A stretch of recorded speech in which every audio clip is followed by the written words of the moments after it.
millones de kilómetros cuadrados, lo que les proporciona dimensiones estratégicas, continentales y una gigantesca cantidad de recursos naturales y, lo más importante, las enormes cifras que han presentado de crecimiento en su Producto Bruto Interno, de su PBI, y de participación en el comercio mundial en los últimos años, lo que los hace atractivos como destino de inversiones. México y Corea del Sur son los únicos países comparables a los países del BRIC, pero sus economías se excluyeron debido a que ya son miembros de la OCDE. Reseña histórica. La OCDE es la sucesora de la Organización Europea para la Cooperación Económica. Se estableció en París el 14 de diciembre de 1960, en donde se adhirieron 20 países más a la convención. La OCDE, resultado del Plan Marshall, oficialmente llamado Programa para la Recuperación Europea, fue una iniciativa de Estados Unidos de Norteamérica para comercializar directamente con Europa Occidental. Desde abril de 1948, en lo que los estadounidenses llamaron ayuda, invirtieron económicamente por un valor de $1.300 millones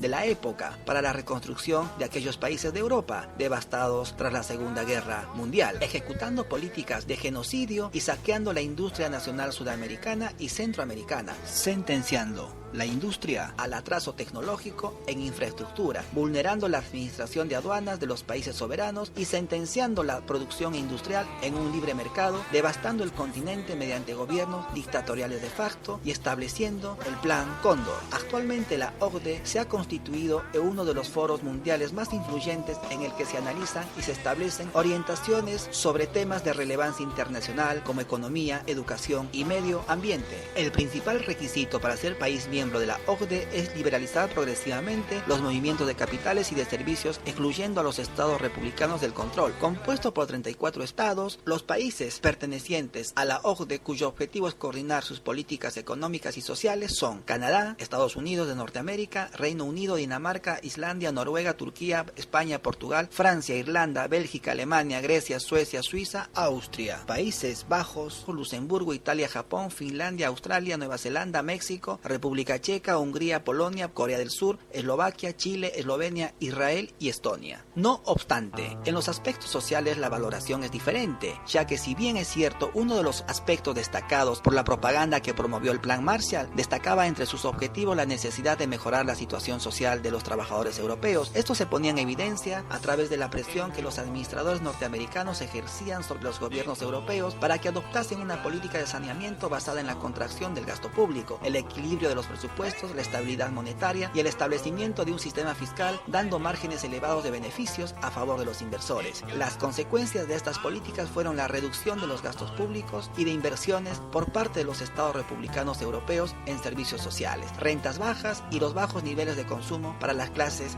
trabajadora europea. Así, bajo estas políticas de 1948, dando nacimiento al cuartel general de la OTAN o el Tratado de Países del Atlántico Norte más socios, esta alianza militar intergubernamental basado en el Tratado del Atlántico Norte o el Tratado de Washington firmado el 4 de abril de 1949 y establece una serie de alianzas de carácter defensivo y cooperación militar entre sus miembros, obligándolos a defenderse mutuamente en caso de ser atacados. Desde su creación hasta nuestros días se han ido incorporando más miembros y también han ido redefiniendo su papel tras la desaparición del Pacto de Varsovia, el cual fue un tratado de amistad, cooperación y asistencia mutua establecido el 14 de mayo de 1955, en réplica al rearme alemán. El cuartel general de la OTAN se encuentra en Bruselas, Bélgica, uno de los 28 estados miembros de la organización, que se extiende por Norteamérica y Europa. Las últimas incorporaciones fueron Albania y Croacia en abril del 2009. Además, hay 22 países que colaboran con la OTAN dentro del programa Asociación para la Paz, con otros 15 países involucrados en programas de diálogo. El gasto militar combinado de todos los países miembros de la OTAN supera el 60% del gasto militar mundial. Entre sus miembros actuales de la OTAN tenemos a Bélgica, Canadá, República Checa, Dinamarca, Francia, Alemania, Grecia, Italia, Islandia, Hungría, Luxemburgo, Holanda, Noruega, Polonia, Portugal, España, Turquía, Gran Bretaña, Estados Unidos de Norteamérica. Los miembros por ingresar tenemos a Letonia, Lituania, Estonia, Eslovaquia, Eslovenia, Rumania, Bulgaria, Albania, Macedonia y Croacia, concluyendo en sus políticas bélicas el bloque de la OTAN en el 2015 en migración de masas sin control, tráfico internacional de drogas, crimen internacional y divulgación de armas de destrucción masiva sin control. Se han necesitado meses de trabajo de investigadores a nivel mundial y una espectacular filtración investigación en la web Wikileaks de Julian Assange para saber algo de su contenido sobre el acuerdo de comercio TISA en sus siglas en inglés. Se está convirtiendo en un problema para muchas personas en Europa, negociado en secreto en Ginebra, Suiza, desde el 2014 para establecerlo en el 2016 por más de 50 países, incluyendo a la Unión Europea, Japón, Canadá, Colombia, Chile, Perú, México, Australia y Corea del Sur, Nueva Zelanda, Malasia, Singapur, Vietnam, fuertemente promovido el tratado por los Estados Unidos de Norteamérica. Los gobiernos involucrados normalmente proclaman las virtudes de los acuerdos comerciales a bombo y platillo, pero esos mismos gobiernos, que son responsables de más de 2/3 del comercio mundial de servicios, es curioso que hayan mantenido este acuerdo en secreto hasta hace poco. Un estudio reciente, publicado por Prensa Internacional, muestra que el TISA evitará que privatizaciones fallidas o no concluidas vuelvan a manos del sector público, restringirá leyes y reglamentos nacionales de los países en áreas tales como seguridad de los trabajadores, regulaciones ambientales, protección al consumidor, concesión de licencias para establecimientos de salud, para centrales eléctricas, para instalaciones de eliminación de residuos y la acreditación para universidades y escuelas. Sorprendentemente, en la secuela de la crisis financiera mundial, el TISA busca aún más liberalizar los mercados financieros. Un análisis realizado por la profesora Jen Kelsen de la Facultad de Derecho de la Universidad de Auckland en Nueva Zelanda muestra que los gobiernos que apoyan el TISA no podrán fijar ni ampliar sus actuales niveles de desregulación financiera, no podrán reestructurar sus deudas y perderán el derecho a exigir datos para la hacienda local y experimentarán presiones de cara a la autorización de productos de seguros potencialmente tóxicos y, si arriesguen a ser denunciados, se adoptan medidas para prevenir o responder como países a otro tratado de crisis. El TISA tiene varios objetivos, uno de los cuales es extender algunas de las normas comerciales y disposiciones más controvertidas del Acuerdo General sobre el Comercio de Servicios de 1994. El tratado creado por la Organización Mundial de Comercio, su interés del TISA es ampliar el sistema multilateral de comercio para el sector de servicios, en donde las facciones capitalistas entienden tener el control jurídico y como defensores del TISA han declarado abiertamente su frustración por el lento proceso de liberalización de los servicios sociales. Como objetivo es que la coalición de industrias de servicios de Estados Unidos domina una posición hegemónica en las negociaciones comerciales. Han creado un grupo empresarial para promover el TISA dirigido por un amplio grupo de grandes intereses corporativos como Microsoft, el JP Morgan, Google y Verizon, Walmart, Disney y IBM. Apoyando el TISA, la Asociación de Mercados Financieros e Industria de Valores de los Estados Unidos de Norteamérica, la Cámara de Comercio de Estados Unidos de Norteamérica, la Asociación Estadounidense de Seguros Norteamericanos. Es un intento de liberalizar aún más por parte de las grandes multinacionales de servicios, dejando fuera del trato a China. La nueva ola de acuerdos comerciales y de inversión se está convirtiendo en algo más que mero comercio. Proporcionan poderes de tipo constitucional que institucionalizan los derechos de los inversores y que prohíbe la actuación de los gobiernos en una desconcertante variedad de áreas, solo incidentalmente relacionadas con el comercio en aquellos países que se incorporen al acuerdo. En otros términos, la Unión Europea, los Estados Unidos de Norteamérica y varios de sus aliados más cercanos firmarán un pacto de hierro contra cualquier otro inversor extranjero que haga negocios dentro del bloque. Ahora es el momento de que los sindicatos, la sociedad civil en general, rehagan la agenda de las grandes corporaciones y presenten una alternativa real a sus imposiciones comerciales. El TISA es un acuerdo de escala mundial que nace del Tratado Transpacífico con solo otros 11 países, siendo Japón, Australia, Nueva Zelanda, Malasia, Singapur, Vietnam, Canadá y dos latinoamericanos, México, Perú y Chile, fuertemente promovido también por Estados Unidos de Norteamérica. Desde sus comienzos en el 2008, las negociaciones también fueron secretas, al igual que el TISA, y hay disposiciones que pueden tener serias implicancias que trascienden los asuntos económicos e impactan en el desarrollo de los países emergentes y menos adelantados. El caso paradigmático es el capítulo de patentes y propiedad intelectual. En sus más de 26 capítulos de negociación, el acuerdo busca regular el comercio de lácteos hasta la regulación laboral, pasando por derechos de autor, inversiones estatales y de medio ambiente, limitación a derechos humanos en Internet, obstáculos al acceso de medicamentos genéricos y obstáculos al acceso al conocimiento y a la cultura, a los derechos de los consumidores. El contenido de estos textos han creado alerta mundial respecto a diversos temas. Este tipo de negociación que se vienen gestando desde hace algunos años implican grandes proporciones del Producto Bruto Mundial, con niveles extraordinarios de comercio e inversión. Tan solo el Transpacífico cuenta con el 40% del Producto Bruto Interno global. La configuración de esta red de acuerdos no escapa a una visión geoestratégica, especialmente a partir de que Estados Unidos y la Unión Europea, con su tratado comercial el TIF, comenzaron a interesarse por esta modalidad de gobernanza económica, no reconociendo la Contraloría de los Estados republicanos. Así, las motivaciones pueden encontrarse ante el avance en los derechos sociales y económicos de los países emergentes a lo largo de la década pasada. Al igual que el ALCA, que el TIF o el Tratado Transpacífico, el Tratado del TISA es un ejemplo en el que los Estados Unidos más de Europa Occidental y las facciones capitalistas capitalistas tratan de imponer normativas jurisprudenciales en el establecimiento de las reglas en el mercado internacional frente al acuerdo de la Asociación Económica Regional liderado por el gigante asiático y el bloque de los BRICS. En la estrategia global está ocurriendo cambios estructurales donde Rusia y China están formando un bloque propio por fuera del BRICS, en contrapeso a las directrices militares de Estados Unidos, de Norteamérica, Japón, Europa e Israel. Mientras los líderes occidentales decidieron boicotear los eventos organizados por Rusia para conmemorar el 70 aniversario de la victoria sobre la Alemania nazi